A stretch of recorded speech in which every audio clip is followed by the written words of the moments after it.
Street foods mukbang.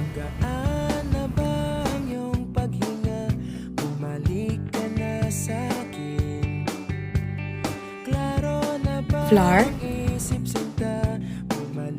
baking powder, salt, water, food coloring, mix, oil, wrap flour to eggs, dip to breading, fry the fishball too,